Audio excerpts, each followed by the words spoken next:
जय हिंद दोस्तों। ये भैया बोले कि नमस्ते से नहीं जय हिंद से शुरुआत किया जाए।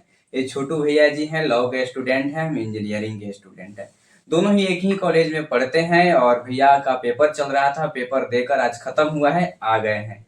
ये भैया को बहुत फैकल्टी जानते हैं, स्टूडेंट जानते हैं, और कोई भी स्टूडेंट को कुछ होता है तो भैया बहुत ज्यादा सपोर्ट करते हैं और सभी फैकल्टी जानते हैं, सब कोई जानता है। भैया इसका राज क्या है?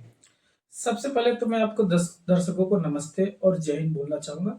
ऐसा कुछ नहीं है। मुझे लगभग कॉलेज में आज 4 साल हो गए और आज तक मुझे जो भी काम मिला है मैंने उसको ईमानदारी से किया है, हर फैकल्टी का मैंने रिस्पेक्ट किया है। जी और जैसा कि आप बोलते हैं कि सब स्टूडेंट वगैरह उनका जानने का राज ये है जी कि जब भी कॉलेज में कोई फंक्शन वगैरह होता है, कुछ भी होता है, तो कोई भी सपोर्ट चाहिए होता है, जी तो एक लीडर के पास आते हैं। तो जी हमारे कॉलेज में से लीडर का कोई सिस्टम नहीं है, जी लेकिन कुछ सीनियर हैं, जैसे कि मैं अभी सीनियर हूँ, मुझे जी इतने साल हो गए, तो सब बच्चे जानते हैं, रिस्पेक्ट करते हैं। आप अगर किसी को रिस्पेक्ट दोगे तो आपको रिस्पेक्ट देंगे। एकदम से बात। जैसे टीट फॉर टैट। जी मैं अगर मान लीजिए आज आपकी हेल्प कर रहा हूँ, जी तो भविष्य में आप मेरी हेल्प करेंगे। हाँ, जरूर ये करेंगे। एक ह्यूमन नेचर है, अच्छे ह्यूमन की।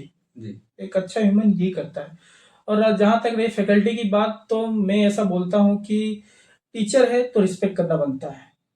इतने तो हमारे पेरेंट्स ने सिखाया कि टीचर का रिस्पेक्ट करते हैं। तो बस इतना ही बोलना चाहूंगा कि करते रहो, काम करते रहो।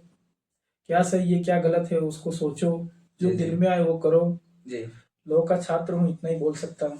जी और कुछ है जो आप मुझसे पूछना चाहते हैं? जी भैया, और कुछ तो बहुत सारा क्वेश्चन है मेरे पास जी पूछने नहीं, के लिए आपसे। तो आज पूछ लीजिए, आपके पास मौका है। जी जी जी। देखिए भैया, हम बिहार से हैं, जैसे हमारा मर्जी होता है कुछ और करने का, और पेरेंट के दबाव से कुछ और करने लगते हैं। बहुत सारा स्टूडेंट है वैसे करने लगते हैं। तो भैया आपका कुछ उसमें राय है? मैं ये बोलना चाहूंगा कि देखो, पेरेंट्स की बात मानना अच्छी बात, जी किसी जी की भी पेरेंट्स गलत नहीं सोचते हैं, सही सोचते हैं आपके बारे में।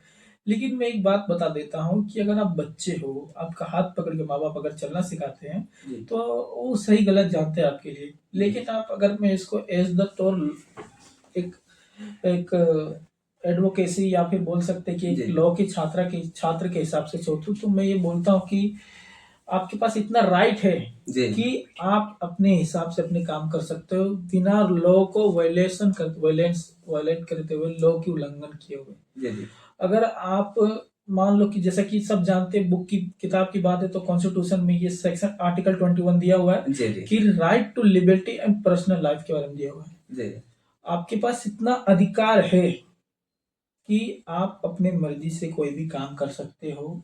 काम में मैं आपको बता देता हूँ, अपना जॉब जी अपने हिसाब से जी सकते हो, जी बिना जी किसी को हर्ट किए। जी जी अगर आप हर्ट करते हो तो लॉ का वायलेशन करते हो। जी पढ़ सकते हो अपने हिसाब से, अपनी मर्जी का खा सकते हो, जी ये आप कर सकते हो। यहाँ तक कि लोग बोलते हैं कि आप क्या छोटे मोटे काम कर सकते हो, रोड पे कुछ बेचना, छोटे मोटे 10 रुपए 5 रुपए वाले सामान बेचना, ये सब आपके आर्टिकल 21 के अकॉर्डिंग आपको एक राइट दिया गया है, जिसको आप अधिकार बोल सकते हो, आपकी जी शक्तियां बोल सकते हो, ये दिया हुआ है। जी इस ये आपसे कोई नहीं छीन सकता। और दूसरी बात, आपने पढ़ाई की बोली, जी तो उसी आर्टिकल 21A में राइट टू एजुकेशन के दिया गया है।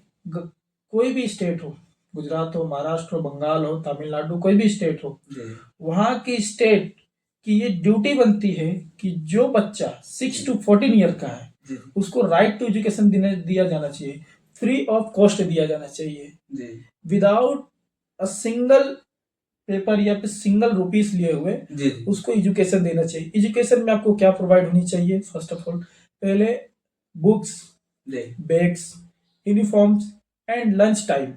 जी आपने देखा होगा जब आप छोटे होंगे तो सरकारी स्कूल में आपको खिचड़ी खाने को मिलता होगा। हाँ ये भी गवर्नमेंट की पॉलिसी के अंदर आता है, जी। एजुकेशन पॉलिसी के अंदर।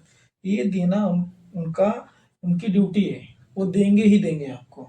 तो लेकिन आजकल गार्जियन सोच रहे हैं सरकारी स्कूल में क्यों अपने बच्चों को भेजे।